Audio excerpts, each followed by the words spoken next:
E é isso aí, pessoal. Sejam bem-vindos a mais um episódio do Somcast. Hoje a gente vai falar. Bom, a gente vai falar de vinhos que acho que a maioria de vocês aí não tá acostumado. Vinhos de altitude, vinhos de, cara, precisão, uma coisa. Provavelmente vocês ainda não degustaram essas preciosidades que estão aqui, porque tá quase finalizando a questão da importação, ainda buscando um parceiro para importar isso daqui, mas a gente vai falar bastante deles com o enólogo, dono da vinícola, sócio do projeto, Agustin Lanús. Agustin, saúde, Salud, amigo. obrigado pela participação. Exactamente, gracias. Agustin, antes Gracias, de... Renato, por invitarme. Imagina. Y bueno, y salud para todos los que están mirando también por atrás de la cámara. Maravilha. Antes de começarmos, vou apenas agradecer nossos parceiros, então. A Triuva, que é nosso parceiro de vinhos aqui, faz uma curadoria de vinhos nacionais incrível e dá a oportunidade da gente poder degustar vinhos de outros parceiros, outras importadoras, outros produtores. Somcast 10% de desconto, QR Code está na tela, link na descrição. Agradecer nosso parceiro da Tábua aqui também, nossos parceiros. Aí, produção. Aí, ó. Aê. Charcutaria incrível da Encâneva, uma charcutaria artesanal paulistana, charcutaria urbana, primeira certificada aí de São Paulo, com todas as licenças. QR Code tá na tela, manda uma mensagem pro Gão lá. Porra, nosso diamante bruto. Mãos de fada. Mãos de fada, é. Tamo junto. É isso aí, produção, ajuda nós a lembrar aí. Queijola, curadoria de queijos nacionais aí, com o Elber faz um trabalho incrível, só queijos de pequenos produtores. QR Code tá na tela aí também, Somcast 10 tem 10% de desconto. Link na descrição de todo mundo. Tem que arrumar um apelido pro Elvio, né? Mãos de... Não De princesa? fala besteira aí, senão vai ter que cortar esse pedaço do vídeo, hein, por favor. Então é isso aí, galera. Agradecer nossos parceiros, apoiem aí, fortalece, que ajuda a gente a continuar o trabalho. Fechou? Agustin, a primeira pergunta que fazemos em... Vou falar em português, não vou ficar falando um portunhol feio, não. A primeira pergunta que a gente faz... Entiendo todo el portugués. No Ah, hablar, pero entiendo. boa. É que às vezes a gente se pega falando um portunhol meio... Nada, então não sai nada com nada. Tá bom. Mas sua primeira memória com vinho. E aí, se você puder já complementar, se você vende de famílias de viticultores, como que aconteceu pro vinho chegar na tua vida? Buena pregunta, Renato, porque mi caso es un caso muy particular, porque yo soy de Buenos Aires, no soy de Mendoza o de San Juan o de Salta, que son regiones productoras. Y fue totalmente casual mi amor por el vino, porque mi padre no toma vino, mi abuelo sí, siempre tomaba un poquito de vino todos los días, pero así como costumbre, y a mí me gustaba cocinar, siempre tuve intriga y de muy chico era para meterme en un curso de cocina, estaba estudiando para ser ingeniero agrónomo, y quería hacer un poco más, hacer cocina o sommelier, y me metí a estudiar sommelier. Me recibí en el 2003, o sea, hace 23 años ya. En ese momento me acuerdo que la gente ni siquiera sabía lo que era sommelier, Sí. y tampoco había mucha relación, cambió mucho la industria en Argentina en estos 23 años. Entonces no había tanta relación de la parte productiva que quedaba en Mendoza, en Cuyo. A Buenos Aires llegaba la botella cerrada. Entonces había muy poca comunicación de la relación entre el vino y la agronomía, que era lo que yo me dedicaba.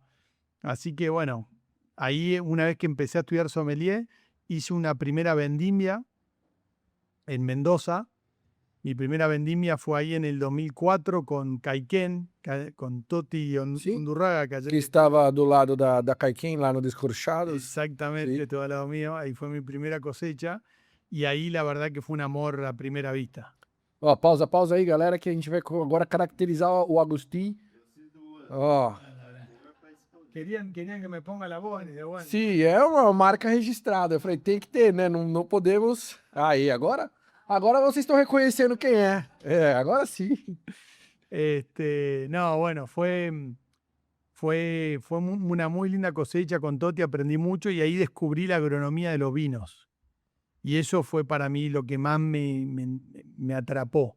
Fue como en la viticultura vos llevás todo el máximo conocimiento, ¿no? Estudio del clima, de los suelos, y todo ese estudio tan minucioso, después lo llevas a una copa de vino, lo cual es muy agradable. Sí. Todo tu trabajo del año, si cosechaste tarde, cosechaste temprano, el clima del año, todo se ve reflejado en la copa, lo cual me pareció muy bueno. Y después empecé a catar en una guía muy importante que se llamaba Austral Spectator, que era vino de una guía de Sudamérica, de viñas, bodegas y viñedo de Brasil también estaba ahí, Bolivia, Chile, Perú, Argentina. Y ahí fue como lo opuesto, pasar de la agronomía, de la parte más productiva, a la parte más organoléptica, de los sentidos. A mí nunca me salió muy bien escribir. Teníamos que probar 23 vinos por día con un grupo de sommelier que en ese momento eran los mejores de la Argentina. Y yo entré ahí con 22 años porque necesitaban un paladar joven también. Y ahí aprendí muchísimo y para mí fue fundamental meterme más en la parte organoléptica de los vinos. 23 vinos de diferentes regiones y tener que hacer el ejercicio de poder escribir lo que uno siente fue algo realmente muy importante. Y bueno, y después seguí haciendo vendimias en Chile, en Sudáfrica. Después fui a Portugal y a España 6 meses.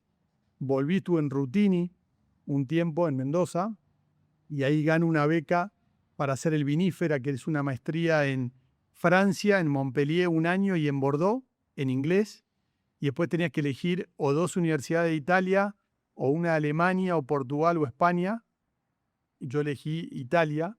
Y ahí, bueno, me quedé 2 años en Francia, 2 años en Italia. Y en el 2013, mi mujer ya estaba embarazada y me llaman a hacer para Chile, para trabajar allá. Y mi socio actual en uno de los vinos que se llaman Aguayo, que no está acá, Stefano Gandolini, me convence para irme a Argentina y arrancar mi propio proyecto. Yo no tenía ni 30 años y no tenía un peso partido al medio. Me acuerdo que volví con 2.200 euros y debía 400. Ese era todo mi capital. Por suerte, mi mujer es salteña y nos alojaron los primeros 6 meses ahí en la finca de mis suegros, hasta que yo me acomodaba y encontré una bodega abandonada que necesitaba a alguien que se ocupe de 40 hectáreas de nogales, 20 de viñedos, y yo lo que les pedí fueron 23 barricas y 3 tanques para que me permitan hacer mi vino. Esa era mi condición. Y que me paguen los viáticos para llegar, pero no mucho más. Y ahí, porque esa barrica es para hacer microvinificaciones. Ese año hice 12 microvinificaciones de lugares distintos, de todo el Valle Calchaquí, que está compuesto por Catamarca, Tucumán y Salta. Entonces hacía 2 barricas de uva para lograr una barrica de vino, ¿no? Una vez que lo prensaba y demás.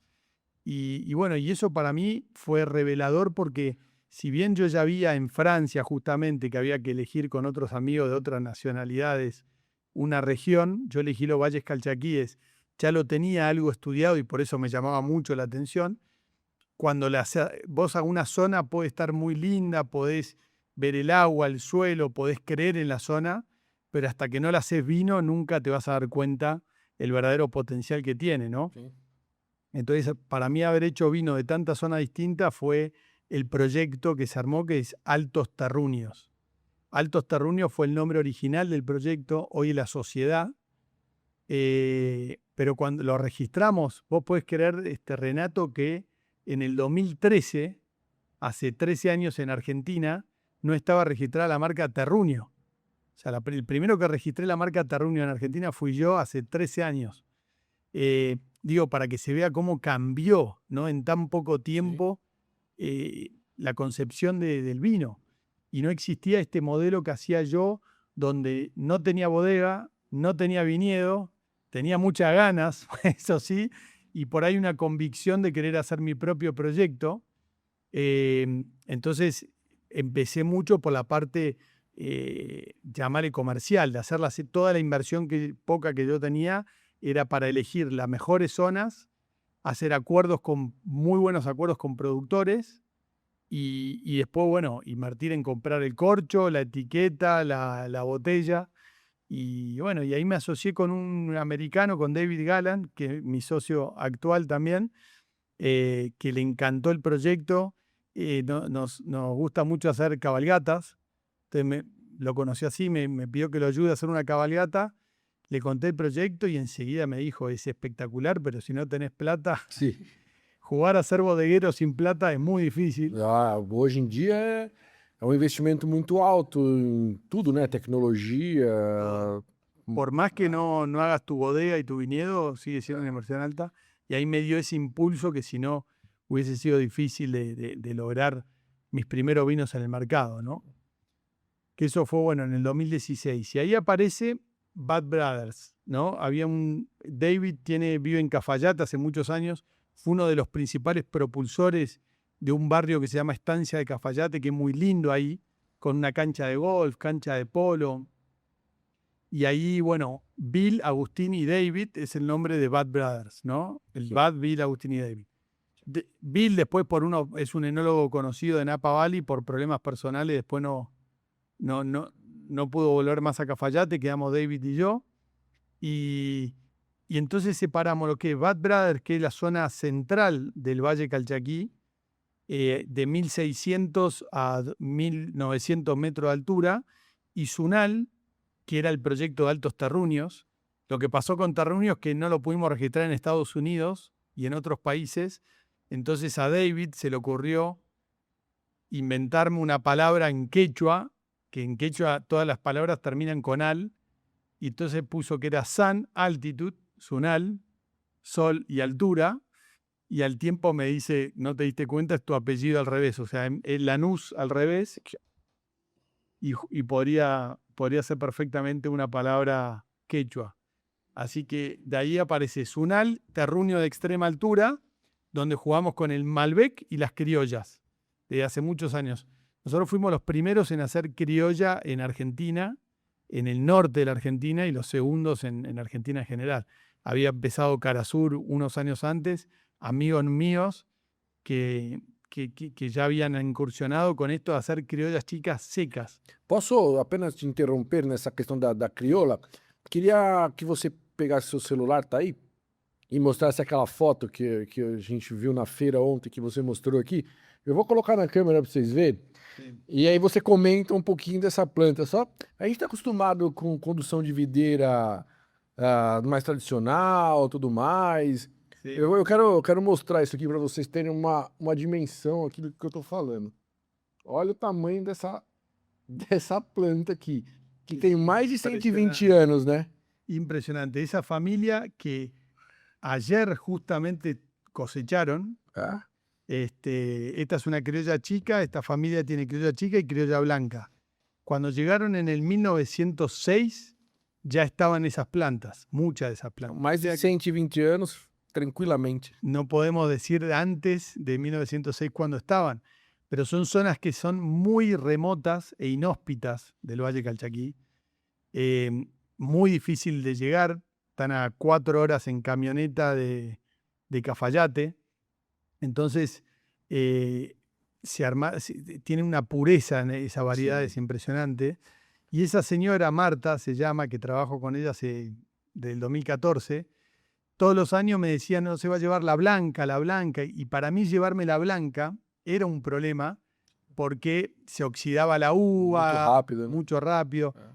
Y fue un año que tenía lugar en el camión, imagínate que la logística es muy costosa ahí, y bueno, tenía lugar en el camión, me traje la blanca, la elaboro y enseguida me vuelve loco. Tenía como unos tioles, así como Sauvignon Blanc, Sim. imagínense a 2700 metros, y la empiezo a hacer y me doy cuenta que es algo distinto. Y le saco material genético, un ADN a las plantas.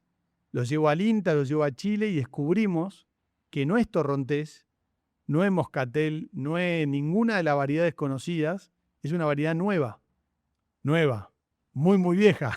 Sí, sí. Pero digo, no tiene hoy un nombre, así que es impresionante lo que está pasando porque vamos a bautizar esta variedad y va a haber una variedad nueva en Argentina, 100% autóctona, con estas plantas que ya vieron lo que son un patrimonio para mí Sim, nossa. de la viticultura y de la enología.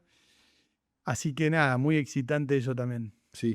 E, Agostinho, quando você retornou da Europa e chegou na Argentina, Já existia essa ideia de vinificação em microterroir, em pequenas parcelas? Como que estava o cenário nesse momento quando você voltou? Porque você veio da Europa, da Borgonha, são regiões que têm essa cultura de microparcelas, de vinificação de pequenos terroir. Como que era quando você chegou na Argentina em 2013, mais ou menos, né? Como que estava esse cenário lá? Bueno, buena pregunta. Bueno, ya vemos que la marca no estaba registrada, así que ya mucho. Y hoy por hoy tenés sombrero, boina y ya está registrado. Así que eso habla. Y después, sobre todo en el Valle Calchaquí, en Salta y demás, habían muchas bodegas muy tradicionales de hace mucho tiempo, pero muy pocos proyectos de vinos de autor, Tá. de enólogos haciendo sus propios proyectos. Estaba José Luis Munier, que había hecho sus propios vinos y su propia bodega, y había muy poco desarrollado, por ejemplo, en zonas como Cachi. Luracatao fue la primera cosecha fue en el 2013, y después en zonas como Catamarca, no habían vinos ícono de Catamarca. Chañar Punco del Esteco recién estaba sacando su primer vino. No habían corte de blancas. O sea, el Torrontés Viognier fue uno de los primeros cortes de blancas que hubo. A branca é uma uva que começou a ganhar mais espaço faz muito pouco tempo, né? Exactamente, exactamente. La Torrontés se dominaba todo Sí. y no había un espacio para innovaciones. No solo en el norte, sino en Argentina en general. La verdad que estos 10 años, y yo creo que estamos en la mejor etapa de la historia argentina en cuanto a innovación, Sem dúvida. variedades, tipo de vino. La verdad que fue impresionante lo que hemos crecido en estos 15 años, ¿no?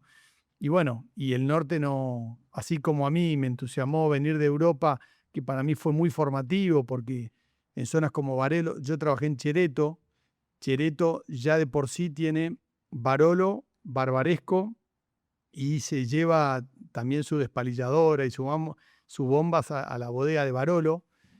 Así que bueno, ahí conecto lo de la criolla blanca, que fue la que a mí me impulsó a esta idea, esas ideas que decís cómo no las hice antes, o cómo no se me ocurrió antes, de cargar en el tráiler de caballos, con los cuales nosotros subíamos los caballos para ir a hacer las cabalgatas, lo vacié y le puse un tanque de acero inoxidable de 2000 litros y una despalilladora.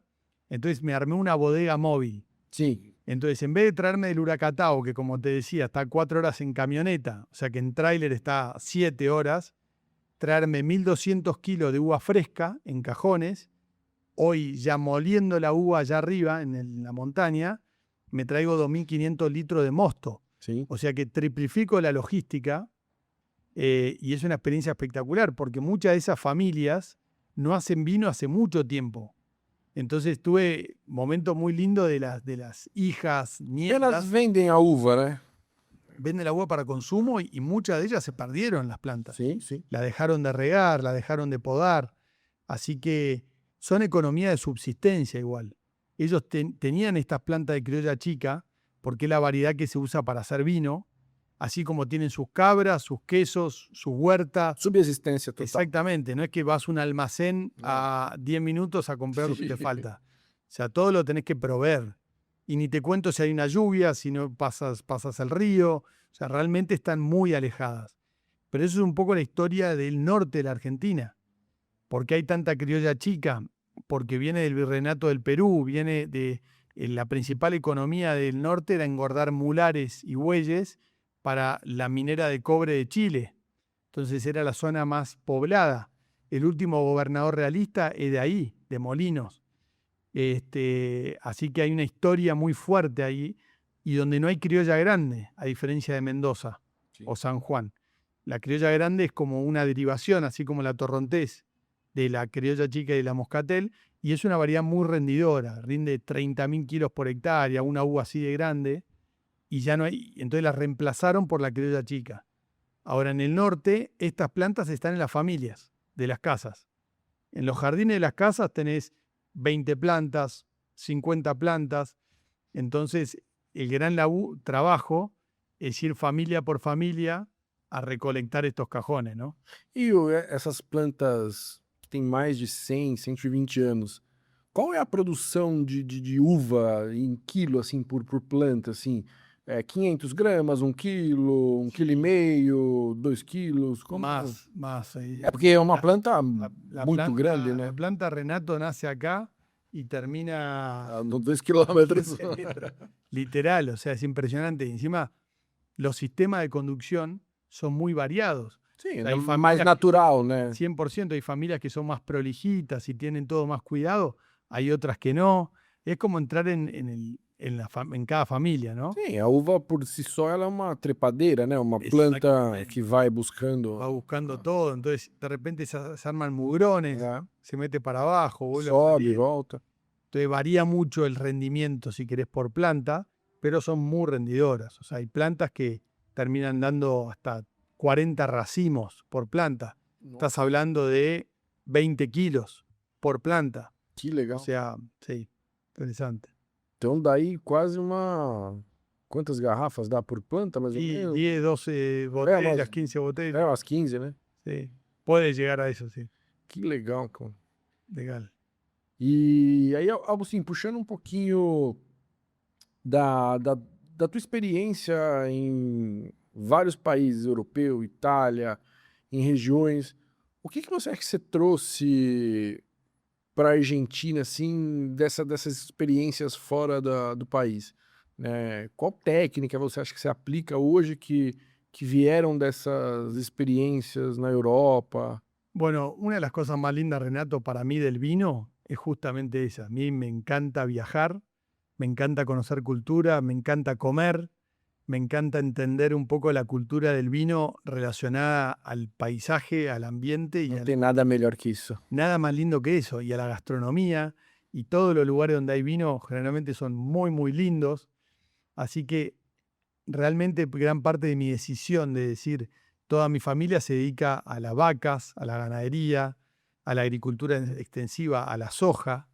La soja vos la cosechás y no sabés si va a hacerse milanesa para la China o si va a hacerse, no tenés una trazabilidad. Acá en el vino vos contás una historia, contás lo que quieras contar. Eso yo lo adquirí mucho en Europa, de cómo una familia con 2 hectáreas tienen su propio vino de hace añares y tienen su propia historia familiar contada en una garrafa, ¿no? Y que esa garrafa puede llegar a todas partes del mundo, independientemente si hacen 1 millón de botellas o hacen 100. 5.000, Ah. 100. Entonces, eso me pareció fascinante. Y después esto, que vos cuanto más viajás, más vas descubriendo técnicas o estilos o vinos que te acordás. Y yo siempre lo digo, que la revalorización que yo le di a la criolla el primer momento que la probé fue por haber tenido la oportunidad de ir a Croacia, a Grecia, Sim. a grandes partes, lugares de Italia donde hay muchas variedades autóctonas, Sim. que yo la primera vez que pruebo la criolla chica me remonto ahí. En el máster, en la maestría, éramos de 13 nacionalidades distintas. Y nos juntábamos a comer asado, cada uno traía su garrafa de sus zonas, y yo vi que era un vino con bajo color, como este que está acá, en la exploración, con un bajo color, con muy complejo, con unos taninos muy delicados. Entonces, cuando descubro estas plantas gigantes por una comunidad indígena, el cacique me dice que querían hacer bodega y me pide que los ayude, hago de curioso 400 litros en el 2014 de este vino. Cuando lo pruebo, viste que el vino es como la música. Todo lo que es organoléptico te lleva. Vos escuchás una canción y no sabés cómo te hizo acordar de un verano que pasaste y que estabas ahí. Bueno, a mí enseguida me llevó a estos vinos que me hicieron probar mis amigos. Y bueno, a partir de ahí empecé a hacer este vino como seco. Siempre la criolla se mezclaba con la torrontés y se hacía mistela, vino dulce. Y ahora lo empezamos a hacer seco. Así que imagínate lo importante que fue para mí viajar e conhecer outros lugares, não? E outras técnicas. Eu acho que uma coisa fundamental pro enólogo, para quem está lidando diretamente ali com a produção do vinho em si, é ter essa litragem, viajar, beber os grandes vinhos, beber os ícones, para você conseguir explorar o melhor daquele seu terroir. Não para copiar, mas para conseguir identificar características e o potencial daquelas uvas e aonde você consegue chegar. para você não se acomodar naquilo que está sendo feito e falar, eu acho que dá para melhorar, dá para chegar naquilo, dá para, sabe? E aí você vai como uma alquimia mesmo, ajustando aqui e ali, aumenta a maceração, diminui uma temperatura, um pouco. Então acho que é muito importante para o enólogo hoje ter o contato com esses grandes vinhos, né? Conhecer o que tem de melhor no mundo para você conseguir fazer o melhor no seu terroir, né? Totalmente. Yo cuando estaba en Italia me ofrecían a mí, Chereto, quedarme. Y pareciera que el mejor enólogo es el que sigue haciendo lo mismo que hace 300 años, Sí. ¿no? Entonces, países como Brasil, como Argentina, donde no está tan regulado como en Italia, como en Francia, las DOC y demás, Travado, muito travado. muy também. trabado, vos podés hacer lo que quieras, Sí. con la variedad que quieras, la técnica que quieras. Entonces, esa libertad es espectacular. No hay que tener miedo para seguir probando. Justo ayer hablaba con otros enólogos y hablábamos de esto, de que qué bueno sería que todavía sigamos innovando más en técnica de elaboración, en productos distintos. A veces, y eso que estamos avanzando mucho, ¿no? Pero sigo viendo que hay muchos vinos iguales o muchos proyectos similares o a veces nos cuesta salir un poco del límite. Y a ese límite, la única forma de descubrir cuál es el límite es cuando lo pasás. Isso, total. Nunca sabes cuán lejos o no lejos estás. Sim. Entonces también es ese miedo que a veces el enólogo así de libreto tiene de pasarse de la línea, ¿no? Yo a veces celebro vinos que no defectuosos o que no están bien, de algún punto, Não, tão equilibrado, né? porque todo se va a equilibrar, o sea, hay que jugar. Muito bom. Vamos, a gente tem uma linha aqui de 4 vinhos que a gente vai degustar. Vou pedir para você falar desse primeiro aqui que a gente está tomando, Sí, Tovio, sí. que Bad Brothers. Por favor, fale de tu hijo. Perfecto. Torrontés Viognier. Sim, Cuando llegué al Valle Calchaquí, me llamó la atención que al día de hoy no tenemos muchas otras variedades plantadas de branco que no sea torrontés. En su momento Torrontés ganó tanto lugar y descubrí 1 hectárea de Viognier, una sola hectárea, en un lugar que se llama Tolombón, y empecé a hacer este corte que es 25% Viognier, 75% Torrontés. Y es el vino, nosotros tenemos un restaurante en la plaza de Cafayate, a media cuadra, que se llama Bad Brothers también, y es el caballito de batalla. Este vino es muy gastronómico porque Sí. el Viognier le da esa untuosidad, suntuosidade. esa cosa gordita en boca, a la vez tiene muy buena acidez. Y bueno, en Perú hoy lo estoy vendiendo mucho en zonas, a mí me gusta, siempre priorizo que los vinos que hago, que son de pocas cantidades, se consuman más en restaurantes, en gastronomía, Sim, ¿no? sim. Um valor agregado Exato. mais legal, né? Exacto. E ele tem a cremosidade, a untuosidade, aquela oleosidade que a Viognier traz. E no aroma também ele dá uma... Ele deixa muito mais rico, né? A gente tá falando de vinhos de 1.800 metros na média de altitude, né? Então, até comentei contigo na feira, quando eu provei esse vinho, que é uma outra expressão da Torrontés mais clássica argentina, não é aquela... tudo muito forte, aquele aroma muito exagerado, A Torrontés, ela, a clássica mesmo, ela era um vinho meio duro, meio difícil de beber, né? Exactamente. Cambiamos mucho en el Torrontés, sobre todo en el tiempo de cosecha. Cosechando con menos alcohol, por un lado. Assim. Por otro lado, en la fermentación, fermentaciones más exigentes en la temperatura, haciendo fermentaciones frescas, vos lográs el vino más fresco también. Y en tercer lugar, la logística de la cosecha. O sea, es un vino que si vos lo dejás con pieles, o lo dejás como un torrontés de pieles que estoy haciendo 1 año, o si lo dejás 1 día, 2 días ahí, esas pieles tienen amargores, que también era típico del torrontés, que Sí. era alcohólico y amargo. É amargo. Hoy cosechado a tiempo puedes tener un torrontés muy fresco.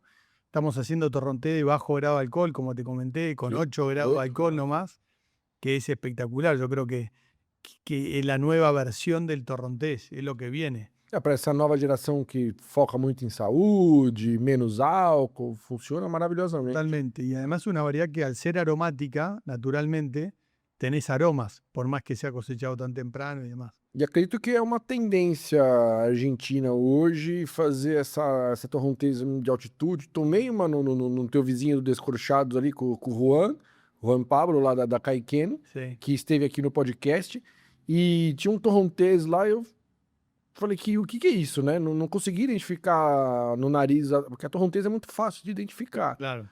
E eu não consegui identificar que uva era, e nem em boca é tão simples. Sim. Que era uma acidez, assim, um vinho fresco, muito diferente. Então é uma tendência argentina aí, essa torrontez mais fresca, mais... Totalmente. Y una tendencia mundial de tomar cada vez más vinos blancos. Por eso hicimos una apuesta muy grande acá con nuestros amigos Fatore y con Toniño, los que me trajeron acá, mis nuevos socios, que apostaron muy fuerte al torrontés. Tenemos una finca juntos de 50 hectáreas en Animaná, que queda ahí al lado de Cafayate. Son 50 hectáreas de parrales de torrontés. Una apuesta muy fuerte al vino blanco y que ya estamos pensando en varias versiones distintas de hacer con el torrontés, ¿no? De bajo grado, de espumante, de burbujitas. Es como decís vos, Renato, es la tendencia. Muito bom. E provavelmente na Europa você vem de uma viticultura mais tradicional. Você viu muito o tradicional lá, né? E hoje na Argentina, Chile, ali, a gente tem regiões que facilitam uma viticultura mais orgânica, sem menos insumos. Como que foi para você fazer essa transição de mentalidade mesmo, né? De uma viticultura muito tradicional para uma região que tem um privilégio muito grande assim de clima. Onde está localizado lá, é um vale também cercado por barreiras naturais, né? Como que é essa viticultura mais orgânica, menos intervencionista ali, né? Bueno, tremenda pregunta también, porque nosotros en Argentina, toda nuestra viticultura y enología muy basada en los libros de Francia, de España, europeos, que no tienen absolutamente nada que ver con nuestra realidad en Argentina. Entonces, la verdad que vos me preguntás cómo, yo, sobre todo, un gran cambio que hubo en la parte enológica, que vos, si vos yo mi tesis en Francia la hice de levaduras indígenas. Las levaduras indígenas ahí en extrema altura están, por eso un vino se llama salvaje.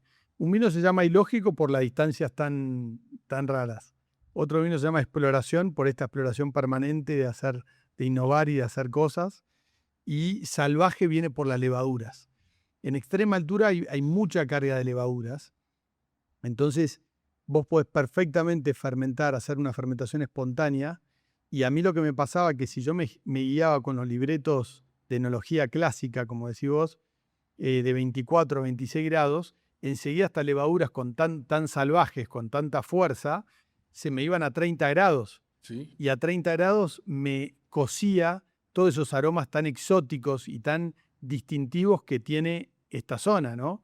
Que son aromas más herbales, más mentolados, algo hasta maracuyá a veces te tira, una cosa así muy particular de la zona, y con la temperatura me quedaban iguales.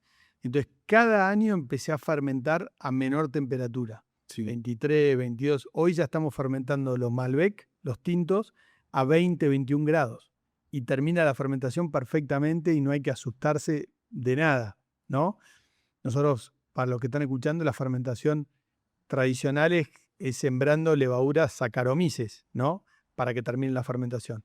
Y las indígenas son 400 familias que no sabemos cuáles son. Algunas fermentan a bajas temperaturas, otras a altas. Entonces, cuando vienen las Saccharomyces, dominan el medio, metralleta, matan a todo el resto de las 400 familias y dicen, acá me como el azúcar yo, y es algo ya muy regulado. Ahora, cuando es espontánea, también habrá mucho de lo que otro que me preguntabas, que era de la viticultura tradicional versus algo más orgánico. Para mí, el no poder fermentar un vino con levaduras indígenas me habla mucho de cuánto agroquímico tiene ese viñedo, ¿no? Hoy en una zona como Cafayate, a 2.700 metros de altura, seco, con viento y demás, no necesitas poner tantas aplicaciones preventivas como nos enseñaron en la universidad y no necesitas integrarte con la naturaleza, con suelos vivos, que hoy se está trabajando mucho, donde te das cuenta que la maleza, mucha maleza, te ayuda a vos y te da vida al suelo y bueno, y sin tanto agroquímico, ¿no? que hace tan mal. E você consegue identificar esse entorno, esse aroma da paisagem, do local hoje no vinho, justamente por causa dessa fermentação espontânea, dessa uva dessa levedura indígena? Eu acho que quando a gente tem essa pegada mais orgânica, solos que tem vegetação, que passam animais, eu acho que isso traz uma característica diferente pro aroma do vinho, né? Totalmente. Yo hablo en todos los vinos, hablo de viticultura ancestral, Sim. ¿no? A mí yo no tengo ninguna registración, ¿no? Ni orgánico, ni biodinámico, ni nada. A mí me gusta hablar de viticultura consciente y de viticultura ancestral. O sea, si vos tenés un viñedo de 2 hectáreas que se lo están comiendo entero las hormigas, tenés que aplicar un tratamiento contra hormigas. Não tem milagre. Exacto, a mí las carátulas de orgánico tampoco les creo mucho, no sé si está bien decirlo o no. O sea, hay que analizar más el poder de observación, cuándo necesitas algo y cuándo no, muy conscientemente y muy integrado con la naturaleza. ¿Qué es lo que esta gente, viviendo en la montaña y en la naturaleza, lo hace de manera totalmente natural? Para mí son biodinámicos, son orgánicos, son conscientes porque cosechan naturalmente cuando en día de luna llena, tienen todo su propio calendario que los llevan, te diría, hasta en el cuerpo. Cuando viene el viento sonda, son de quedarse más en la casa, porque si no te apunás y te duele la cabeza. Cuando hay buenos días, o sea, a mí lo que yo valoro mucho de esta gente es cómo ese conocimiento ancestral que tienen de la viticultura, ¿no? Y de la agricultura en general. Muito bom. E pessoal, ó, quando chegar isso aqui no Brasil, comprem, por favor, porque isso aqui é um aroma incrível, incrível. E eu vou servir agora o primeiro tinto pra gente, mas eu queria que você falasse um pouquinho mais de como que é o local, o terroir de Calchaquís, e ali um pouquinho de todo a Cafayate em si, para o pessoal entender um pouco mais. A gente vai compartilhar aquela foto que você me mostrou, para exemplificar um pouquinho mais do mapa do que a gente está falando. Bien. Mas vamos falar um pouquinho aí do terroir ali de Cafayate. Bueno, el Valle Calchaquí no llega al 3% de la producción nacional argentina. Sí, Está compuesto por 3 provincias, Catamarca, Tucumán y Salta. Tiene 350 kilómetros de alto, que si van a ver el mapa ahí verán, de distancia, sobre todo por la Ruta 40, que es esta ruta que tiene más de 5.000 kilómetros en Argentina, y tiene 1.600 metros de diferencia. O sea, tenés Cafayate con 1.600 metros de altura y tenés zonas como Payogasta, donde está la altura máxima de Colomé, por ejemplo, que tiene 3.100 metros de altura. En ese rango, imagínense la diversidad que vos tenés, que fue lo que a mí, de vuelta, más me apasionó del Valle Calchaquí. No tenés una precordillera tan grande como la de Mendoza o San Juan, sino que es un valle mucho más comprimido. Entonces, imagínense en una uva cuánto cambia la altura, pero si a la altura además le das una exposición distinta, porque está sobre la base del cerro y le das sombra, vos podés tener 2 horas menos de luz que a 100 metros para abajo. Te cambia por completo la uva. Sí. Podés tener zonas donde la uva no madura y zonas que sí. Entonces, es un valle de diversidad. Es difícil hablar del terruño de los valles calchaquíes, porque hay muchos microterruños que son muy distintos. Recién yo te contaba, en nuestro viñedo de Cachi y del Huracatao, que está entre 2.700 y 2.800 metros de altura, tenemos en el sistema para medir las temperaturas, que se llama Winkler, tenemos un Winkler 1. En cambio, en Cafayate tenemos Winkler 3/4. O sea que nosotros estamos más cerca de Patagonia extrema y Cafayate es una zona más cálida. La Malbec se cosecha a principios de febrero con 14 grados de alcohol y nosotros recién ahora en abril, recién la semana que viene estamos cosechando. O sea, Estamos hablando de más de 2 meses de diferencia entre una zona y la otra. Así que, en líneas generales, lo que tiene, que bien vos lo dijiste, lo que tiene el norte, son vinos que fácilmente se distinguen. Las uvas, yo hablo de extrema altura, y lo que pasa con las uvas cuando se exponen a situaciones extremas es que engrosan mucho la cáscara para proteger las semillas. Taninos, mas... En la cáscara están el color, están los taninos e incluso los aromas. Sim. Entonces, en primer lugar, tenés más cáscara y más color y más taninos. En segundo lugar, la planta, como está en una situación extrema, dice, yo no voy a tener 12 racimos por planta, voy a tener 4. Entonces el rendimiento por hectárea es mucho más bajo, Mais y más concentrado. concentrado, exactamente. Y por otro lado, tenés mayor rayos ultravioletas. Si vos vas, te quemás. Es un clima de montaña. Cuando vas a la montaña alta, que vos se te paspan los labios, te Sim, quemás, queima muito. quema mucho. Entonces esos rayos ultravioletas sintetizan antocianos, polifenoles. Tudo Por que é eso, bom dentro do vinho, né? en un momento nosotros decíamos que los vinos de extrema altura eran más saludables, Sim, sim. por eso mismo. Y hay una cuarta razón, que yo esto lo explico. Yo hice un informe de la influencia de la extrema altura, que después se la voy a mandar. Me encantaría terminar de escribir el libro, que estamos todavía trabajándolo, donde hay una cuarta que esa me la inventé yo, pero me gusta describirlo así. Cuando vos vas a la puna, te apunás, te mareás, ¿no? Muchas veces como que te duele la cabeza, te tenés que tomar un Dramamine como para estar mejor. Entonces yo lo que digo es que la uva, a medida que se va más alto, se apuna y cambia por completo su aroma. Pasa de ese aroma de frutos rojos o de flores típico de un Malbec de Mendoza a unos Malbecs de extrema altura con aromas más herbales, más mentolados, distintos. Y mantiene mejor la acidez naturales. Así que nada, esos serían como los 4 componentes más importantes de la extrema altura. Malbec, eu já falei isso aqui algumas vezes, para mim é uma das uvas mais adaptáveis e mais que você consegue expressar aromas e texturas muito diferentes em diversas regiões, né? É uma uva muito plástica, isso.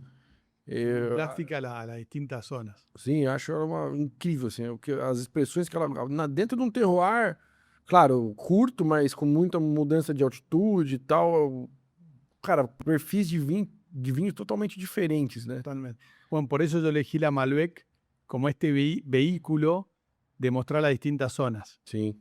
En salvaje nosotros tenemos 3 zonas distintas: Luracatao, Cachi y Pucará, 3 zonas del Valle Calchaquí. En ilógico son estas 3 zonas más una más, se juntan y hacemos un blend de zonas. Pero que es un blend como si fueran 4 variedades distintas. São 4 Malbecs. Como decís vos, el Malbec es tan distinto de acuerdo a la zona que al final te da para hacer blends interesantes. Así que sí. E além do Malbec, falando de uma crioula, de um torrontés, ou de uma Viognier também, que muito pouca uva nessa região, o que mais tem se plantado de diferente em Cafayate, assim? O que tá saindo de coisa interessante, nova, de novas castas, novas uvas? Bueno, mira, Renato, en Cachi, que es el último viñedo que yo me enamoré de una zona ahí, que está a 2.800 metros de altura y que tiene piedra laja. ¿Vieron la laja? El schist. Sí. Bueno, es un suelo bastante raro en el Valle Calchaquí y que le da una permeabilidad particular al suelo, porque es laja, pero a la vez es una arena suelta. Y bueno, y ahí me entusiasmé y planté garnacha con pie de criolla. Porque una de las grandes revoluciones que para mí tiene la criolla en el norte es que es una variedad que tolera el boro, que es un mineral que está en el río Calchaquí y que es tóxico para las plantas como la Malbec o la Cabernet Sauvignon, las variedades francesas, como le dicen allá. En cambio, para la torrontés y la criolla no. Entonces vos podés hacer rootstocks, portainjertos, Sim, sim. con criollas, y arriba le injertás lo que vos quieras. Pues yo hice garnacha, que hoy me dieron los resultados del azúcar, está todavía en 22 brix. O sea, me quedan 2 semanas más para cosecharla, si es que no se clava con la madurez y se cosecha. Y después Cariñán estoy poniendo en esa zona, en la finca mía, ¿no? Y en abajo, en otra finca que yo planté, puse Syrah, puse Sauvignon Blanc, Semillón y Petit Verdot. Se está también haciendo mucho con las variedades del Ródano, con GCM, ¿no? Garnacha, Syrah, Mourvèdre. Algunos están probando con blancas también del Ródano, que es muy interesante. Pero como te digo, yo siempre me canso de decir que estamos en pañales y todavía hay mucho para innovar y para probar. Sí. Y en esta zona, bueno, hoy esa garnacha es la garnacha más alta del mundo, a 2.800 metros.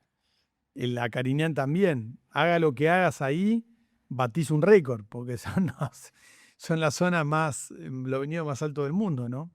Entonces, E aí, aproveitando esse gancho dos vinhedos mais altos e tudo mais, qual a dificuldade de manter tudo isso organizado? Porque você deve ter alguns produtores ali que organizam isso para você. Como manter isso controlado? Como manter o cuidado com o vinhedo? Como saber que está sendo bem cuidado? Cara, buena pregunta. Mirá, en las criollas es donde yo tengo más pequeños productores. Este vino, el otro vino del Lógico, son 22 familias que aportan uva para ahí. Así que ahí es limitarme a su forma de cuidar las plantas, que muchos de ellos son muy celosos. Si yo quiero podar la planta, no me dejan. Ellos la podan con su familia, a su forma y estilo, lo cual a mí me parece fantástico. Hay otros viñedos que son abandonados y ahí sí entramos nosotros a cuidarlo más. Y hoy por hoy tengo viñedos propios en Luracatao y en Cachi, donde tengo gran fuente de mis uvas. de maior volume. Exactamente. Y después otra viñedo que lo cosecho hace 13 años, que lo conozco mucho. O sea, yo te diría que gran parte de mi trabajo son estos acuerdos con productores que sigo teniendo después de 14 años. Con la mayoría de esos con los que arranqué en el 2013, sigo trabajando ahora. E acredito que uma linha muito boa de se trabalhar é pagar um bom preço pela uva. Isso vai fazer com que as famílias cuidem cada vez melhor. Exactamente. Não seja só um preço por quilo, né? Acho que isso é a linha que vai trazer a qualidade para um vinho de qualidade, né? Não tem Y milagre. muchas de esas plantas que no las estaban ni siquiera cosechando, hoy por hoy que yo las pago igual que un Malbec, están todos a full trabajándolas y motivándolas. Es un fair trade, ¿no? Sí. Es un comercio justo, y de ahí se trata todo. Sim, total. E aí estamos tomando essa crioula aqui também, crioula chica. ¿Quieres falar un pouquinho desse vinho? Este vino viene de esas plantas que te mostré, Sim, aquela da foto, del né? Huracatao a 2.700 metros. Es la criolla o la uva país más alta del mundo también. Y tiene estas plantas gigantescas que son espectaculares. Es un suelo muy calcáreo y invito a todos los que están mirando que prueben criollas chicas, criollas grandes, que vean la diferencia enorme que hay entre unas y otras. Y después que se animen, porque lo que tiene la criolla, Renato, para mí como gran valor también, es la plasticidad en gastronomía. Sí. O sea, nosotros tenemos restaurante de vuelta ahí en Cafayate y hay muchos platos, por ejemplo estos que están acá, que a veces vos pasás entre un vino blanco y un vino tinto, hay un salto muy grande. Sí, sí. La criolla abarca toda esa parte media, donde vos lo podés maridar con una hamburguesa, con una pizza, con comida mucho más relajada. Uma pizza, perfeito. Perfecto, yo recomiendo que se tome con 11 grados, un poco más baja la temperatura, y se marida con absolutamente todo.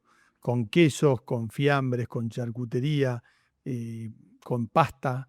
La verdad, nosotros lo usamos mucho para cuando empezamos a hacer el asadito, que estamos prendiendo el fuego ahí 7 de la tarde, arrancar con una criolla es espectacular. E hoje é feito em concreto, né?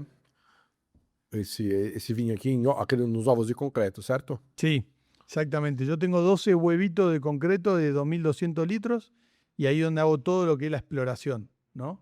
Entonces, cada grupo de familias van a un huevo, son 4 huevitos distintos, 4 criollas en zonas distintas, que hago de esos huevos de 2.200 litros, 800 litros los saco para este vino, que son 1.200 botellas, y el resto lo junto y hago el Sunal ilógico, que tiene esta misma etiqueta, que es um blend de zonas.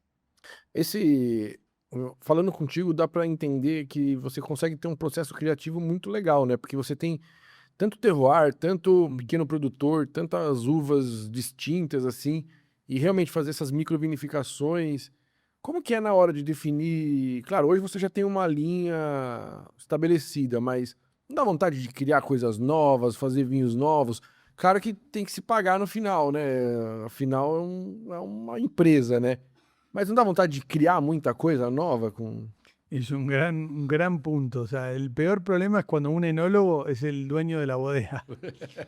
Porque siempre me da gran discusión con mi socio, con David, que tenemos muchas etiquetas y demás. Pero bueno, es parte del proyecto. El proyecto es ir innovando, es ir probando y buscando zonas. Y bueno, de ahí me libero con la exploración, donde ahí voy sacando distintas cosas cada año. Ahora estamos sacando un blanco de pieles, que es una criolla blanca, 1 año con sus pieles en el huevo de concreto, una cosa muy interesante. Se viene el vino blanco con bajo alcohol también. Ya se viene la garnacha, que tuvo un gran puntaje ahí en descorchados, primera cosecha, ya la está rompiendo. Se va a venir vamos a ir sí, sacando otro vino. E dessas experiências que você já fez desde que você voltou para a Argentina, o que você aprendeu assim que deu muito errado? Que nessas experiências aí você falou, puta, por esse caminho não dá para seguir tanto? Foi mais talvez alguma casta, alguma uva que tem algum limite ali? Porque a gente está falando de altitudes muito grandes, altitudes mais baixas, solos diferentes. Sí. O que você identificou ali que não pode acontecer? Que no anduvo. Bueno, en alturas altas el Petit Verdot, por ejemplo, no anduvo. Sí. Lo tuve que sacar. El Pinot Noir con pie franco tampoco, lo tengo que arrancar porque no me creció. Si yo tengo que empezar de nuevo, lo que haría es a todo le pongo criolla. Criolla como pie de injerto. Porque es también, un poco volviendo a lo anterior, que nosotros miramos a Francia. Sí. Entonces, o a otros países. Entonces copiamos los portainjertos clásicos que hay en Francia. Y nosotros tenemos nuestro propio portainjerto natural, sí, que es el más adaptado a nuestra zona, que es la criolla. Y al día de hoy seguimos sin hacer portainjerto de criolla. Es increíble, ¿no? Entonces, ese fue un gran aprendizaje. Y después, nada, me gustaría tener más plata y más tiempo para seguir probando más variedades. A mí siempre fui muy inquieto y me gusta explorar y probar y desafiar los lugares y las variedades. Eu acho que você, por toda aquela experiência que você falou que tinha na Europa, de toda essa narrativa, toda essa história, essa tradição por trás da garrafa, por trás do vinho, eu acho que essa região te dá uma oportunidade também muito bonita de estar trazendo isso, por ter todas essas famílias envolvidas, por ser hoje o vinho de altitude, falar de vinho de altitude na Argentina é fácil, mas há 15, 20 anos atrás era uma outra coisa. Então hoje vocês têm uma narrativa muito legal para traduzir pro vinho, né? Exacto. Antes hablaba de vino de altura en Mendoza, que es un vino de altura a nivel mundial, estás de 800 a 1.200 metros. Sí. Cafayate 1.600, 1.800. Y estos vinos a 2.750 ya había que poner otra distinción, que es extrema altura. Y lógico, se lo puso mi socio, para él es, todo lo que hago para él es una locura, básicamente. Entonces ahí viene. Y sí, y hay que empezar a hablar de extrema altura, de viticultura heroica. Por eso que somos una región de tan poca producción. En todo Salta es el 1,8% de la producción de toda la Argentina. Uno no llega al 2%. Y el norte en general el 3%. O sea, es nada. Hum. Y estamos a 1.500 kilómetros de Buenos Aires, a 1.300 kilómetros de Mendoza. O sea que imagínense todo el costo de logística para Sí. llevar la botella, los corchos. Muchas veces vos necesitas un técnico que te arregle algo y el técnico se tiene que venir de Mendoza, viajar en auto, pagarle un hotel. Si está en garantía, por ahí te cambia algo que vale $10 Ah, y el viático valió 500, ¿viste? Entonces sí, todo ahí es extremo, es difícil, pero que después cuando yo pruebo los vinos o veo la diversidad, digo, valió la pena. valeu a pena, né? O mundo já entendeu esse vinho de altitude argentino? Já se acostumou? Ou já chegou muito na mão do europeu isso, esse vinho de altitude? Como que está sendo essa abertura de mercado aí no mundo afora? Yo creo que cada vez más, primero, el que cambió fuerte es el consumidor. Hoy el consumidor está abierto. Yo me acuerdo, bueno, mi abuelo tomó siempre el mismo vino. Sim. No existía de probar distintos vinos. Hoy es lo contrario, el consumidor es muy infiel o muy curioso. Sim. Vos vas a una vinoteca y si tenés que comprar 6 vinos, te comprás 6 botellas diferentes para divertirte probando los vinos. No, difícilmente te compres 6 el mismo vino. Bueno, esa curiosidad, esa apertura a probar cosas nuevas, le dan el espacio a estos vinos, ¿no? Que por supuesto también nunca vas a competir contra las grandes marcas o No, grandes bodegas. Nem pode, nem pode. Con que de 1 millón de botellas de Catena Zapata haya una de Sunal, estoy bien, estamos bien. E aí, como produtor, sócio, dono de uma vinícola hoje, o que é mais fácil? Produzir um vinho na altitude ou vender esse vinho? Que você está aqui no Brasil justamente para desbravar esse universo da venda, né? Como Qué pregunta, ¿eh? Ahí está difícil. vender com certeza é pior, né? Y vender en mi caso, sobre todo, es lo que más me cuesta claramente, ¿no? Pero por suerte es un proyecto chico que se vende bien, que siempre fuimos creciendo. En los últimos 2 años nos mantuvimos, que ya es un montón. No crecimos a lo esperado, que era un 15% anual, pero tampoco decrecimos como gran parte de las bodegas. ¿Y por qué? Porque justamente la expectativa realidad trato de que sea lo más realística posible, ¿no? Si me quiero poner a producir millones de botellas, la voy a estar pifiando. En cambio, con 30.000, 50.000 botellas, hacer con una estructura baja y de hacer lo que te gusta, yo ya estoy contento. Sim. E hoje, qual é a aceitação desse estilo de vinho dentro da Argentina? Porque eu acho que aqui no Brasil a gente tem mercados para vinho de nicho, vinhos, né, de pequenos produtores, esses vinhos de alta gama. Mas e na Argentina? Como que os argentinos mesmo veem esse tipo de vinho? No, hoy en Argentina, para vender vinos de nicho y caros, el mercado más... Difícil, né? No, al revés, el más fácil, te ¿Sí? diría, es Argentina. ¿Por qué? Primero porque es mucho más fácil comunicar una zona. Sim, ok. La gente ya sabe que vos estás en Salta, que Sabe a loucura que é produzir lá. Exactamente, exactamente. Entonces, es más fácil que esa persona diga, bueno, sí, un Sunal yo lo pago o lo valoro más. Si vos tenés que explicarle eso a un chino o a un canadiense, es más difícil. Y además porque hay cada vez un mercado más grande de sommelier, de consumidores, de logias. En Argentina está el mercado interno está fuerte para vino de nicho, ¿no? Con pequeñas cantidades y tratando de... Pero está muy exigente, o sea, hoy tenés que ser distinto, hay un espacio por ahí para vino de autor, donde vos mismo comunicás tus propios vinos. Ya salir a vender un Malbec de Mendoza más es difícil, me tenés que contar algo más, o tenés que tener un gran marketing, packaging, o por algún lado te tenés que distinguir, porque hay mucho. Sim, muito. Mucho. Así que, bueno, en mi caso, para los que quieran probar vino de extrema altura, los más altos del mundo, están. Sim, dá para contar na mão quantos produtores tem, né? Claro, sí, sí, sí, sí. em 2.800 metros. Sí, sí, sí, sí. Por eso. Y a mí me cuesta, imagínate. Si tuviera que vender un Malbec de Mendoza, ya estaría fundido. Sim. E como você enxerga o mercado brasileiro hoje, assim, né? Eu sempre gosto de fazer essa pergunta para entender a visão Pô, a gente tá muito perto. Argentina, Brasil, aqui é 2, 3, 4 horas de voo ali, a gente tá na Argentina.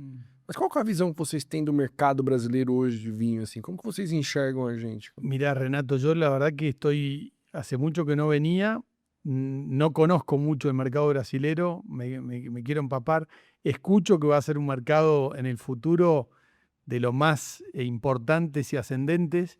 Escucho también que está creciendo mucho de la mano de la gastronomía y de muchas ciudades, no solo en San Pablo, sino en el interior de Brasil, donde el consumidor también valora más y está dispuesto a pagar un poco más en un restaurante y tal, pero que el consumo en Brasil escucho que está aumentando Sim. del vino de este estilo, ¿no? De vino de nicho. Y ustedes son un montón, así que Sim. con que aumenten sería buenísimo. Pero yo la verdad que estoy tratando de aprender cómo está el mercado y qué necesidades también tienen. Crescemos, mas temos muito a caminhar ainda. Chegamos agora em 2025 a 3 litros per capita por pessoa. Em Argentina já foi 60, 70, lá para os anos 80, os anos 70. Hoje foi diminuindo cada vez mais, mas ainda assim tem uma cultura de vinho muito mais forte que o Brasil. Sí, O Brasil ainda tem muito caminho para criar essa cultura de vinho. Por isso que muitos falam do potencial claro, do Brasil, né? claro. E justamente esses vinhos de nicho, eles têm um mercado incrível, muito grande mesmo, realmente grande, e que vai crescendo cada vez mais. E com vinhos de valor agregado, assim, Claro. é um nicho muito interessante, que acho que vai muito no perfil dos vinhos que você faz aqui. Bueno, ojalá que le vayamos ganando lugar a la cerveza, no tanto a la callaza, porque acá mis amigos son Sí. productores de callaza, así que prefiero no meterme contra la callaza, pero un poquito más a la cerveza, sí. Es un producto más noble. Como decís vos, nosotros en Argentina, al ser un país productor, también se valora mucho el vino, porque sabemos que se habla de esto de vinos naturales, y recién hablamos de orgánicos, nada más natural y más simple y más noble que una uva puesto en la botella. Sim. Y con la cantidad de sulfitos, que también se habla, es mínimo, es básico. O sea, estamos permanentemente consumiendo cosas que tienen más sulfitos que el vino. Entonces, realmente el vino es algo muy noble y que sobre todo es mano de obra pura, deja mucha mano de obra en general, y cuenta historias y tiene su momento. Y la verdad que, bueno, ojalá que cada vez en Brasil se tome más vino y se valore más. Y también vi que tienen grandes vinos también. O sea, ojalá que también crezca la producción de vino en Brasil, porque eso va a hacer que también se consuma más vino en general. Y la verdad que he probado buenos vinos acá en Brasil. Sim, temos a tradicional sul do país, que Sí, produz grandes vinhos, que passamos por grandes revoluções também, e os filhos dos donos das vinícolas irem para fora, como você foi, e absorver conhecimento. Teve uma outra revolução tecnológica, muito importante, e depois tivemos uma revolução das próprias plantas, que a gente tinha plantas muito ruins, assim, de genética, não todas, mas uma boa parte de uma genética não tão boa assim, então tivemos essa outra revolução, e hoje é uma questão de identificar qual terroir vai qual a melhor casta lá no sul, é uma coisa muito consolidada. Estamos descobrindo os novos terroirs, mais sentido Uruguai ali, mais sentido a campanha gaúcha ali. Então, muitos bons vinhos estão saindo de lá, desde espumantes a belos tintos. E temos uma outra revolução vitivinícola aqui, que é São Paulo, Minas Gerais, Rio de Janeiro, Brasília, Goiás e outras regiões ao norte do país, com a dupla poda. Fazemos uma poda no verão, na época da colheita, e estendemos por 5, 6 meses para colher no inverno. Mais amplitude térmica, menos chuva, período ideal para colheita. Então fazemos uma poda a mais, na hora da colheita e colhemos ela um pouquinho mais à frente. E isso proporcionou um novo mundo Claro, de produção de vinho que não existia há 20 anos atrás. claro. É uma técnica muito nova. Eu descobri recentemente que já existia há mais de 300 anos. Um padre fazia em Minas Gerais já para fazer o vinho da missa. También, sí, sí. Ele já fazia essa técnica lá em Minas e não sei ainda, eu preciso conversar com o Murilo, que foi a pessoa que trouxe, que fez essa ideia funcionar aqui na região, se ele teve alguma inspiração ou não. Mas o que importa é que hoje São Paulo, Minas, Rio, que é o eixo financeiro do país, Qué bueno, hoje produz vinhos, tem possibilidade de produzir vinhos de muita qualidade. qué bueno. 20 anos não é nada para o mundo do vinho. Estamos apenas, eu digo que somos um bebê, estamos engateando no mundo do vinho, temos muito a aprender, mas nesse pouco tempo temos ótimas expectativas. Y otra cosa que veo también que creció mucho es esto, la cantidad de sommelier, Sim, de WSET que hay. nem todos certificados, mas há Bueno, muitos. ahí no me voy a meter, en esa no me meto, pero sí veo que hay un montón. Ah, Y que bueno, y realmente creo que si cuanto más produzcan vino y más haya vino en el ambiente, que es lo que pasó en Argentina siempre, la gaseosa de la Argentina era el vino con soda. Los niños de sí. 3 años le ponían un poquito de vino y soda y eso era la gaseosa de antes. Y no existía una mesa familiar sin una garrafa de vino. sim.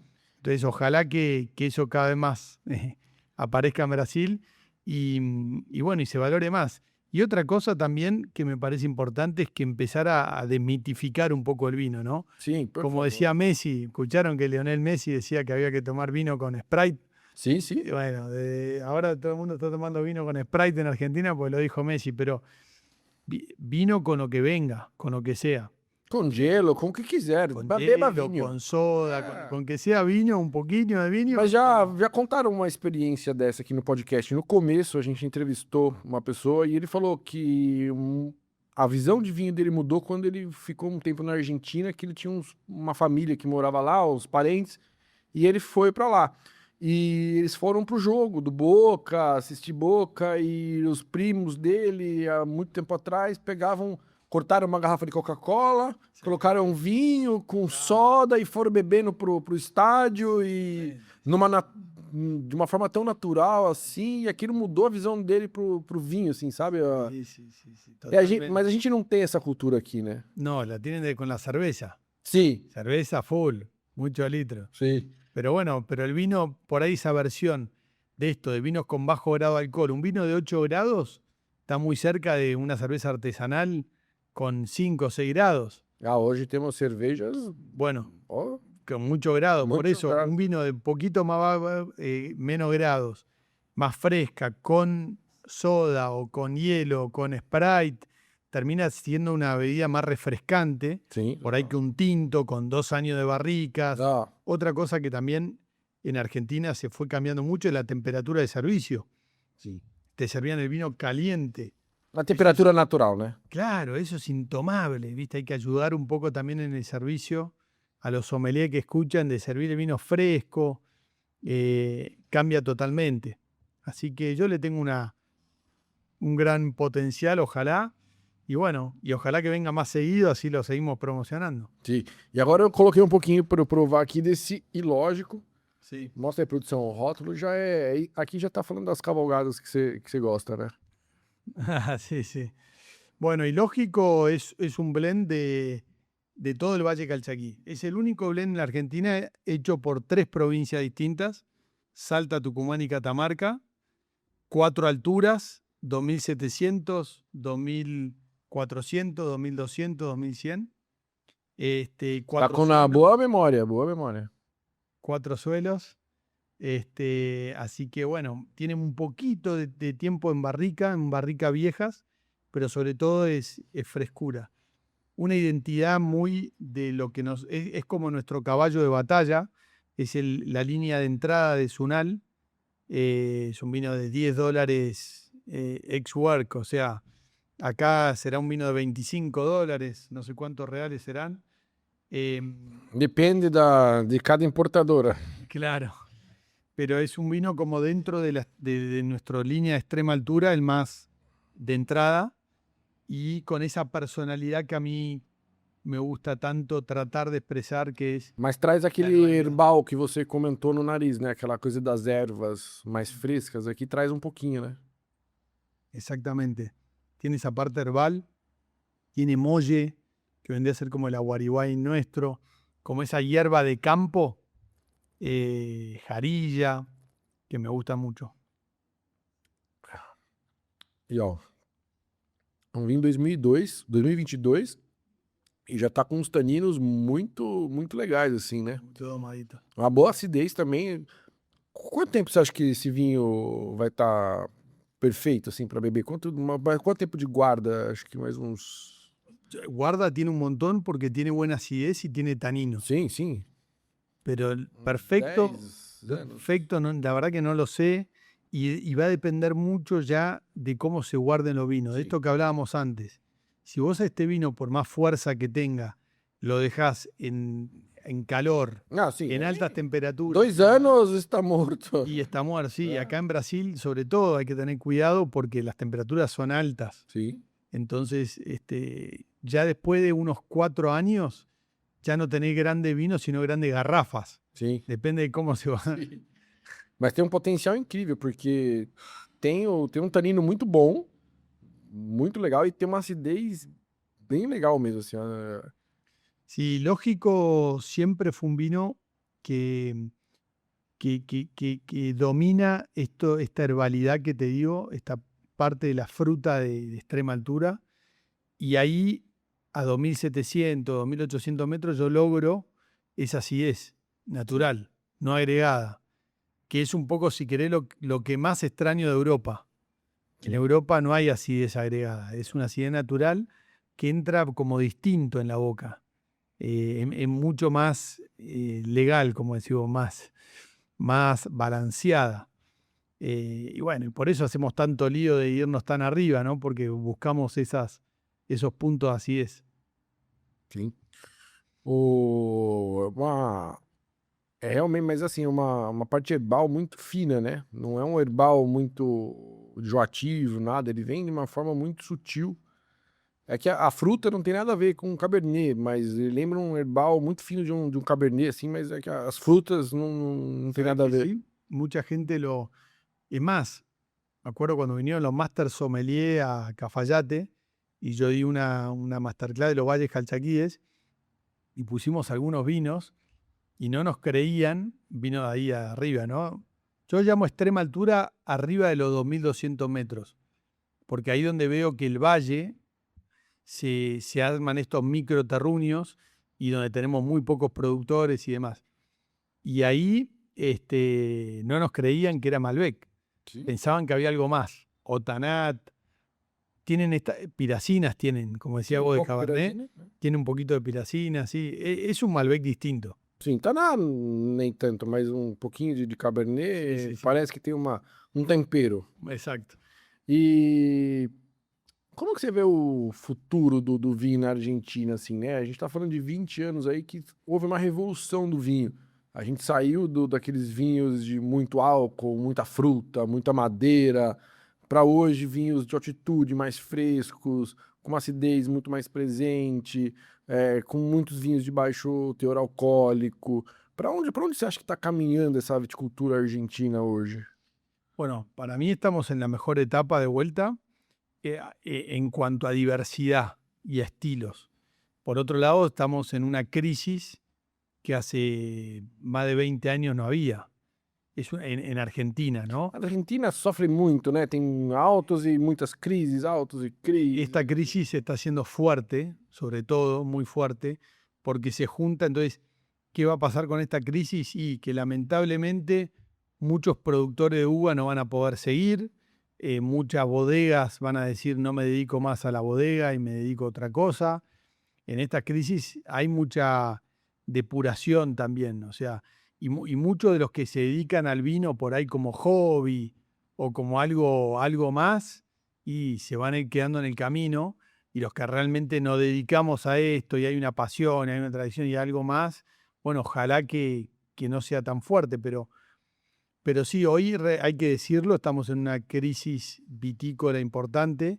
¿Por qué? Porque cuando entró Milei, que yo lo celebro, estoy 100% a favor de los cambios que está haciendo Milei, a pesar de cómo nos está doliendo en el bolsillo, ¿no? Como productores, eh, dejó de subsidiar la energía, o sea, hoy la energía vale como tiene que valer en cualquier parte del mundo. Sim, era uma coisa muito atípica da Argentina. Exactamente. Isso era. La mano de obra aumentó también 2, 3 veces. Eh, bueno, todo aumentó y el precio de la uva sigue estando igual que hace 3 años. O sea, debería estar un 100% más de lo que está hoy. Entonces hoy te sale más caro producir que vender, ¿no? Entonces es una crisis que hay gente que la puede aguantar un poco más, hay otros que ya no la pueden aguantar. Así que es un tema que yo confío que se va a estabilizar Equilibrar. prontamente, se va a equilibrar. Mas será que o preço do vinho no final vai aumentar?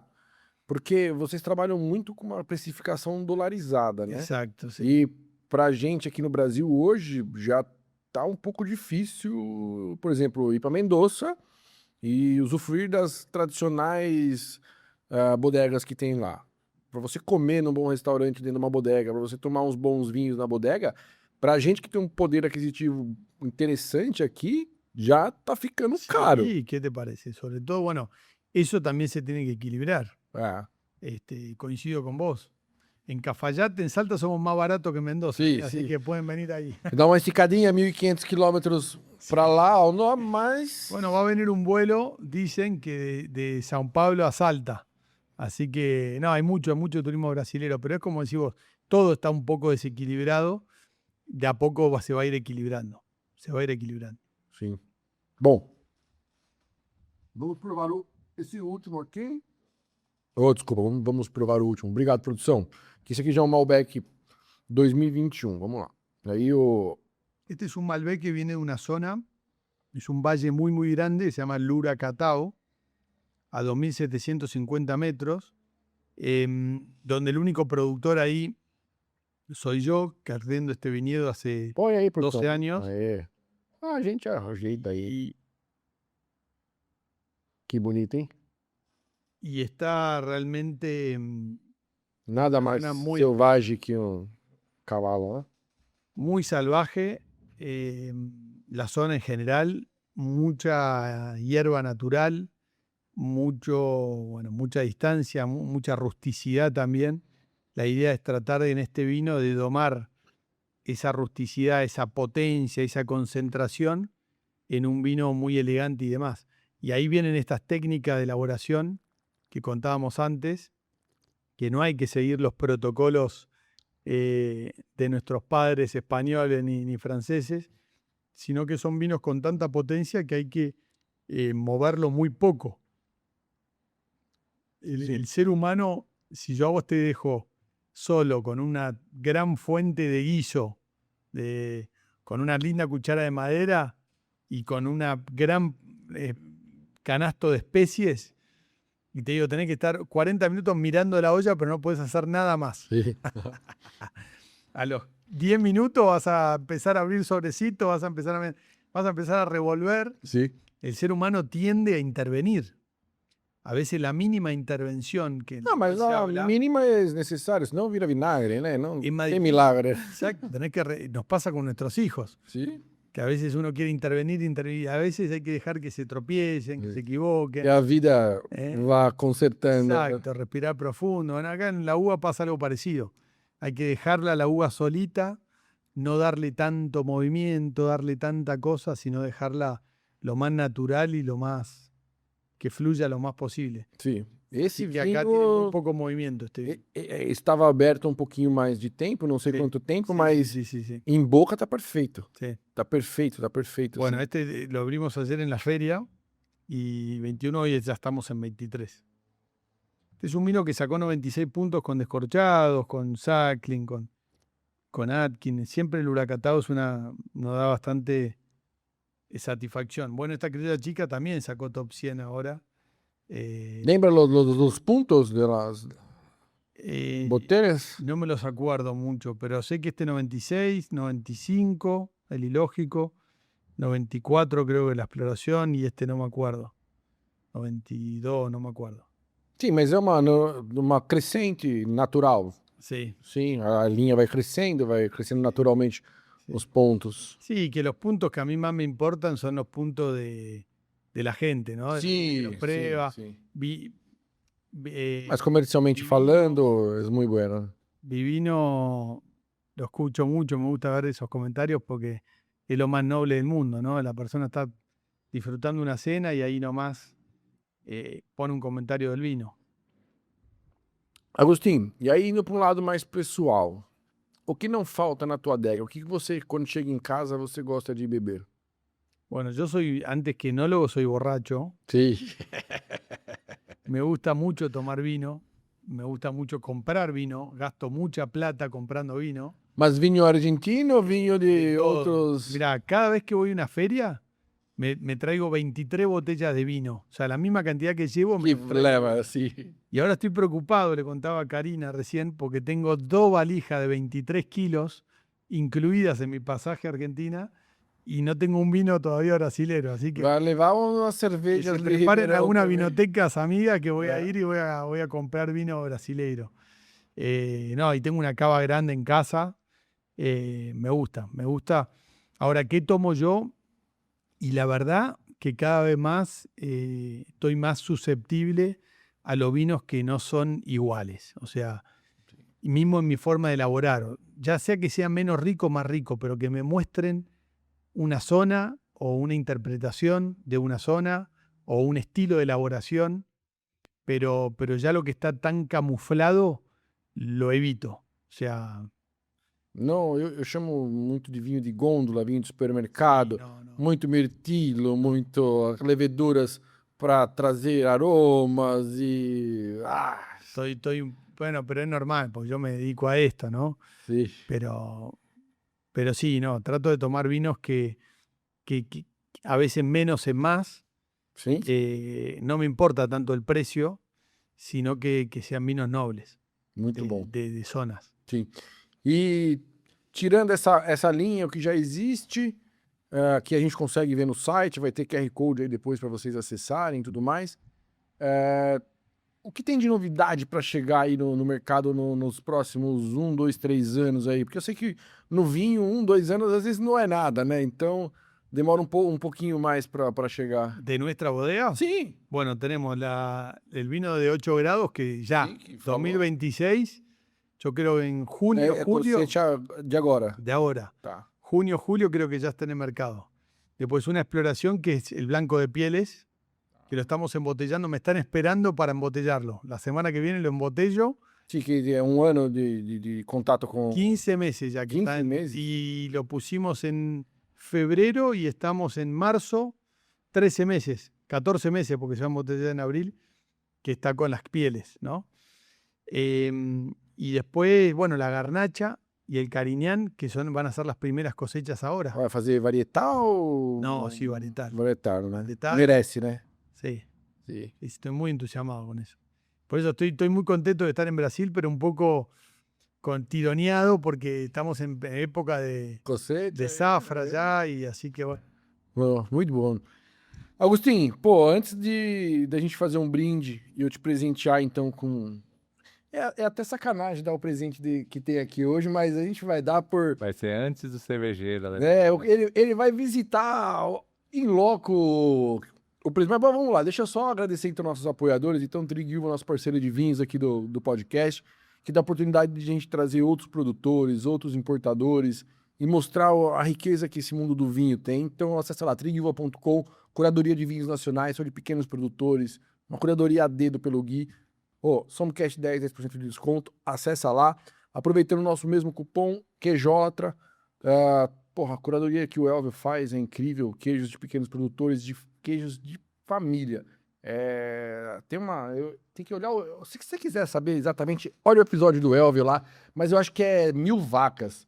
Eu acho que é 1000 vacas e aí é considerado de família, que aí eles conseguem manusear e tudo mais. Mas enfim, coisa magnífica. Acessa lá, QJ, QR Code na tela, link na descrição. Charcutaria aqui do nosso querido Hugo, Mãos de Fada, nosso diamante não lapidado. Já virou um slogan já, né? Falar pro Hugo não colocar isso aí. QR Code na tela, charcutaria urbana paulista, certificada, uma qualidade incrível. Bom, link na descrição de todo mundo. Do Agostinho Lanús, que é o nome da vinícola, também a gente vai colocar o link na descrição, o QR Code para poder acessar. E, Agostinho, pô, eu vou colocar um gole de vinho para poder brindar. Vou colocar esse aqui que tá perfeito, tá prontíssimo. Tá com o aroma um pouquinho acetinado aí, porque está aberto, mas na boca tá perfeito. Então, vou te presentear com esse kit aqui da SP330, do nosso tio Limonde, que ¡Qué alegría! você vai ter o prazer de conhecer. Está saindo daqui, está indo para Ribeirão para Conocerlo, qué bueno, qué aproveitar uma das cervejarias mais premiadas lá de Ribeirão Preto. Tio Limonde, cara, um abraço. Provamos vinhos aqui. Bueno, yo también traje Con- regalitos, ¿eh? Ah, La sim. línea Facón que no probamos hoy. Este es un Cabernet Sauvignon 2018. Facon Selection. Tengo regalitos también. Vá, produção. Y un ilógico que es 2019, que ya casi en Argentina no me quedan de este. Pero están acá en Brasil, así que... Y hay otras cositas más que vamos a ir trayendo. Pero bueno, muchísimas gracias, que lindo. Renato, Ó, põe aqui, chicos, produção. por esta invitación. Ticos eu gostei. Ticos é. Não tem cabelo, Ticos é maravilhoso. Ó. Ah, Chicos en el alma, somos todos Sí. jóvenes en el alma. ¿eh? amém. Importa. Amém. Así que no, salud, mi viejo. Agostinho, Gracias. muitas graças e um resto de hospedagem aqui no Brasil muito bom pra você e Muchas gracias. tá em boas mãos, hein, Antônio? Toninho, né? Toninho. Gracias a todo Antonio y Karim Graças de pela la callaza. por todo nos encontramos ontem na feira. Falamos um pouquinho lá, ele veio, abordou, falou, pô, é você, não sei o que. Eu falei, sou eu, vamos lá. E é isso, obrigado pela simpatia e saúde. Mais uma vez, saúde.